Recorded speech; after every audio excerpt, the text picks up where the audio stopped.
ओम नमो भगवते वासुदेवाय। दूसरा अध्याय, भक्ति का दुख दूर करने के लिए नारद जी का उद्योग। नारद जी ने कहा, बाले, तुम व्यर्थ ही अपने को क्यों खेद में डाल रही हो? अरे, तुम इतनी चिंतातुर क्यों हो? भगवान श्री कृष्ण के चरण कमलों का चिंतन करो। उनकी कृपा से तुम्हारा सारा दुख दूर हो जाएगा।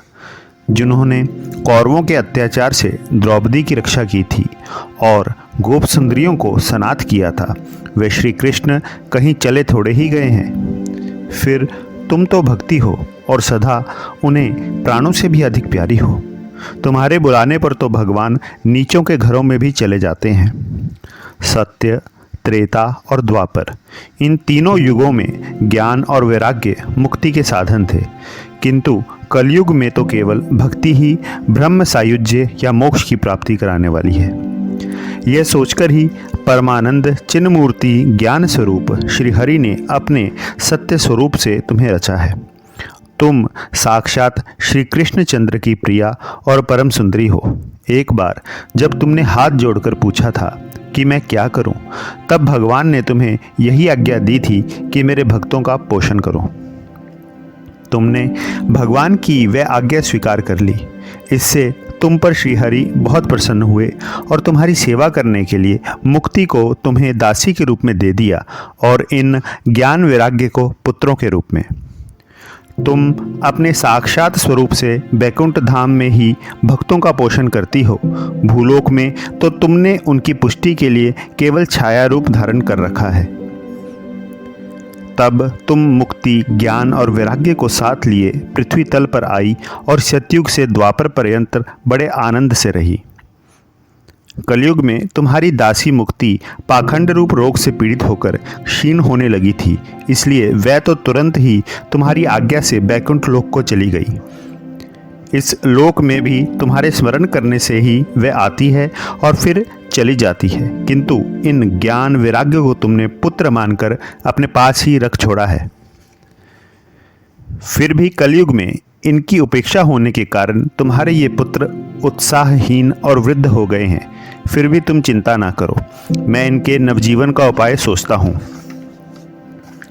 सुमुखी, कली के समान कोई भी युग नहीं है। इस युग में मैं तुम्हें घर घर में प्रत्येक पुरुष के हृदय में स्थापित कर दूंगा। देखो, अन्य सब धर्मों को दबाकर और भक्ति विषयक महोत्सवों को आगे रखकर यदि मैंने लोक में तुम्हारा प्रचार ना किया तो मैं श्री हरि का दास नहीं। इस कलयुग में जो जीव तुमसे युक्त होंगे वे पापी होने पर भी बेखट के भगवान श्री कृष्ण के अभय धाम को प्राप्त होंगे। जिनके हृदय में निरंतर प्रेम रूपणी भक्ति निवास करती है, वे शुद्धांतःकरण पुरुष स्वप्न में भी यमराज को नहीं देखते। जिनके हृदय में भक्ति महारानी का निवास है, उन्हें प्रेत, पिशाच, राक्षस या दैत्य आदि स्पर्श करने में भी समर्थ नहीं हो सकते। भगवान तप, वेदाध्ययन, ज्ञान और कर्म आदि किसी भी साधन से वश में नहीं किए जा सकते हैं। वे केवल भक्ति से ही वशीभूत होते हैं। इसमें श्री गोपीजन प्रमाण है। मनुष्यों का सहस्त्रों जन्मों के पुण्य प्रताप से भक्ति में अनुराग होता है। कलयुग में केवल भक्ति ही सार है। भक्ति से तो साक्षात श्री कृष्णचंद्र सामने उपस्थित हो जाते हैं। जो लोग भक्ति से द्रोह करते हैं वे तीनों लोकों में दुख ही दुख पाते हैं। पूर्व काल में भक्त का तिरस्कार करने वाले दुर्वासा ऋषि को बड़ा कष्ट उठाना पड़ा था। बस व्रत, तीर्थ, योग, यज्ञ और ज्ञान चर्चा आदि बहुत से साधनों की कोई आवश्यकता नहीं है। एकमात्र भक्ति ही मुक्ति देने वाली है।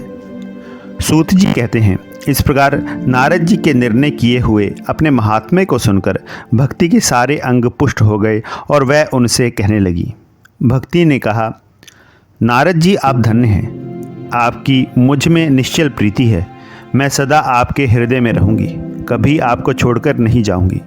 साधो, आप बड़े कृपालु हैं।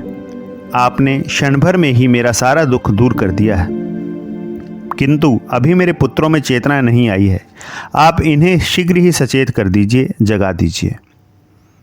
सूत जी कहते हैं, भक्ति के ये वचन सुनकर नारद जी को बड़ी करुणा आई और वे उन्हें हाथ से हिला डुलाकर जगाने लगे।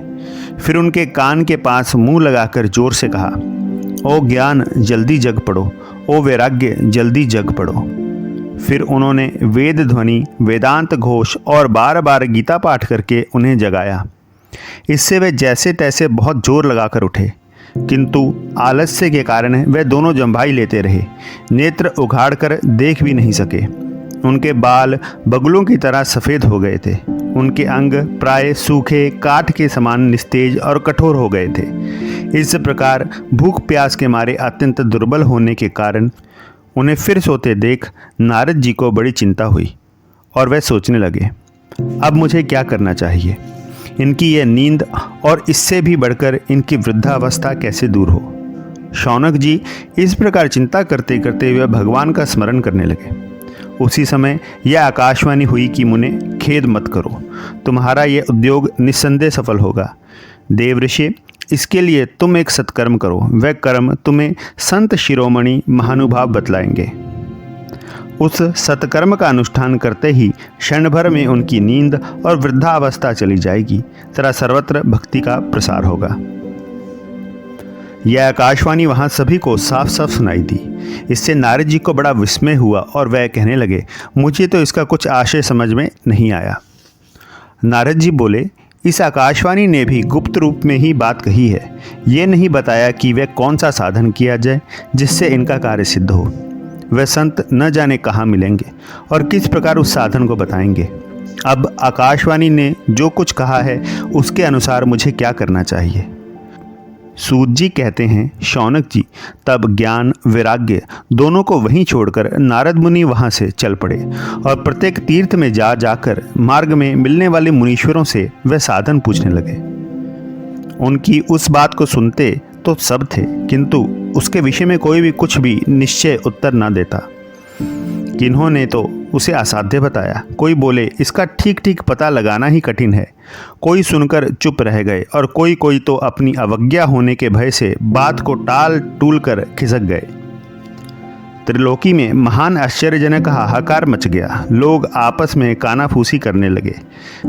भाई, जब वेद ध्वनि, वेदांत घोष और बार बार गीता पाठ सुनाने पर भी भक्ति, ज्ञान और वैराग्य ये तीनों नहीं जगाए जा सके, तब और कोई उपाय नहीं है। स्वयं योगीराज नारद को भी जिसका ज्ञान नहीं है उसे दूसरे संसारी लोग कैसे बता सकते हैं। इस प्रकार जिन जिन ऋषियों से उसके विषय में पूछा गया, उन्होंने निर्णय करके यही कहा कि ये बात दुसाध्य ही है। तब नारद जी बहुत चिंतातुर हुए और बद्री वन में आए। ज्ञान वैराग्य को जगाने के लिए वहाँ उन्होंने यही निश्चय किया कि मैं तप करूँगा।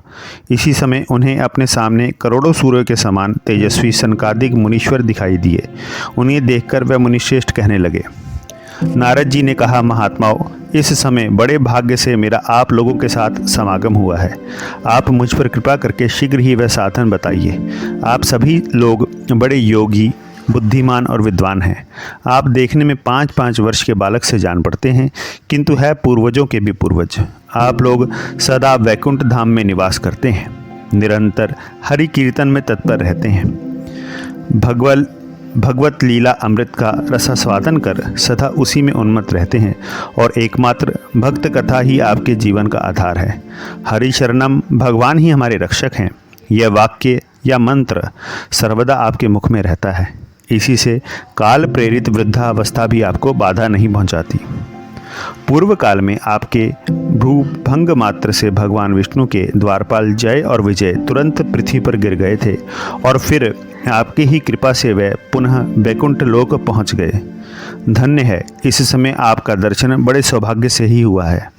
मैं बहुत दीन हूँ और आप लोग स्वभाव से ही दयालु हैं, इसलिए मुझ पर आपको अवश्य कृपा करनी चाहिए। बताइए, आकाशवाणी ने जिसके विषय में कहा है वह कौन सा साधन है और मुझे किस प्रकार उसका अनुष्ठान करना चाहिए। आप इसका विस्तार से वर्णन कीजिए। भक्ति, ज्ञान और वैराग्य को किस प्रकार सुख मिल सकता है और किस तरह इनकी प्रेमपूर्वक सब वर्णों में प्रतिष्ठा की जा सकती है। सनकादि ने कहा, देवऋषि आप चिंता ना करें, मन में प्रसन्न हो। उनके उद्धार का एक सरल उपाय पहले से ही विद्यमान है। नारद जी आप धन्य हैं, आप विरक्तों के शिरोमणि हैं। श्री कृष्ण दासों के शाश्वत पथ प्रदर्शक एवं भक्ति योग के भास्कर हैं। आप भक्ति के लिए जो उद्योग कर रहे हैं, यह आपके लिए कोई आश्चर्य की बात नहीं समझनी चाहिए। भगवान के भक्त के लिए तो भक्ति की सम्यक स्थापना करना सदा उचित ही है। ऋषियों ने संसार में अनेकों मार्ग प्रकट किए हैं, किंतु वह सभी कष्ट साध्य हैं और परिणाम में प्राय स्वर्ग की ही प्राप्ति कराने वाले हैं। अभी तक भगवान की प्राप्ति कराने वाला मार्ग तो गुप्त ही रहा है। उसका उपदेश करने वाला पुरुष प्राय भाग्य से ही मिलता है। आपको आकाशवाणी ने जिस सत्कर्म का संकेत किया है उसे हम बतलाते हैं। आप प्रसन्न और समाहित चित्त होकर सुनिए। नारद जी द्रव्य यज्ञ, तपो यज्ञ, योग यज्ञ और स्वाध्याय रूप ज्ञान यज्ञ, यह सब तो स्वर्ग आदि की प्राप्ति कराने वाले कर्म की ही और संकेत करते हैं। पंडितों ने ज्ञान यज्ञ को ही सत्कर्म, मुक्तिदायक कर्म का सूचक माना है। वह श्रीमद् भागवत का पारायण है, जिसका गान शुकादिक महानुभावों ने किया है। उसके शब्द सुनने से ही भक्ति, ज्ञान और वैराग्य को बड़ा बल मिलेगा। इससे ज्ञान वैराग्य का कष्ट मिट जाएगा और भक्ति को आनंद मिलेगा। सिंह की गर्जना सुनकर जैसे भेड़िए भाग जाते हैं, उसी प्रकार श्रीमद् भागवत की ध्वनि से कलयुग के सारे दोष नष्ट हो जाएंगे। तब प्रेम रस प्रवाहित करने वाली भक्ति, ज्ञान और वैराग्य को साथ लेकर प्रत्येक घर और व्यक्ति के हृदय में क्रीड़ा करेगी। नारद जी ने कहा, मैंने वेद वेदांत की ध्वनि और गीता पाठ करके उन्हें बहुत जगाया, किंतु फिर भी भक्ति, ज्ञान और वैराग्य ये तीनों नहीं जगे। ऐसी स्थिति में श्रीमद् भागवत सुनाने से वे कैसे जगेंगे? क्योंकि इस कथा के प्रत्येक श्लोक और प्रत्येक पद में भी वेदों का ही तो सारांश है। आप लोग शरणागत वत्सल हैं तथा आपका दर्शन कभी व्यर्थ नहीं होता, इसलिए मेरा ये संदेह दूर कीजिए, इस कार्य में विलंब ना कीजिए। सनकादिक ने कहा, श्रीमद् भागवत की कथा वेद और उपनिषदों के सार से बनी है, इसलिए उनसे अलग उनकी फल रूपा होने के कारण वह बड़ी उत्तम जान पड़ती है। जिस प्रकार रस वृक्ष की जड़ से लेकर शाखाग्र पर्यंत रहता है, किंतु इस स्थिति में उसका आस्वादन नहीं किया जा सकता, वही जब अलग होकर फल के रूप में आ जाता है तब संसार में सभी को प्रिय लगने लगता है। दूध में घी रहता ही है, किंतु उस समय उसका अलग स्वाद नहीं मिलता। वही जब उससे अलग हो जाता है तब देवताओं के लिए भी स्वादवर्धक हो जाता है। खांड ईख के और छोर और बीच में भी व्याप्त रहती है, तथापि अलग होने पर उसकी कुछ और ही मिठास होती है। ऐसे ही यह भागवत की कथा है। यह भागवत पुराण वेदों के समान है। श्री व्यास देव जी ने इसे भक्ति, ज्ञान और वैराग्य की स्थापना के लिए प्रकाशित किया है। पूर्व काल में जिस समय वेद वेदांत के पारगामी और गीता की भी रचना करने वाले भगवान व्यासदेव खिन्न होकर अज्ञान समुद्र में गोते खा रहे थे, उस समय आपने ही उन्हें 4 श्लोकों में इसका उपदेश किया था। उसे सुनते ही उनकी सारी चिंता दूर हो गई थी। फिर इसमें आपको आश्चर्य क्यों हो रहा है जो आप हमसे प्रश्न कर रहे हैं? आपको उन्हें शोक और दुख का विनाश करने वाला श्रीमद् भागवत पुराण ही सुनाना चाहिए। नारद जी ने कहा, महानुभावों, आपका दर्शन जीव के संपूर्ण पापों को तत्काल नष्ट कर देता है और जो संसार दुख रूप दावानल से तपे हुए हैं उन पर शीघ्र ही शांति की वर्षा करता है। आप निरंतर शेष जी के सहस्त्र मुखों से गाए हुए भगवत कथा अमृत का ही पान करते रहते हैं। मैं प्रेम लक्षणा भक्ति का प्रकाश करने के उद्देश्य से आपकी शरण लेता हूँ। जब अनेकों जन्मों के संचित पुण्य पुंज का उदय होने से मनुष्य को सत्संग मिलता है, तब वह उसके अज्ञान जनित मोह और मद रूप अंधकार का नाश करके विवेक उदय होता है।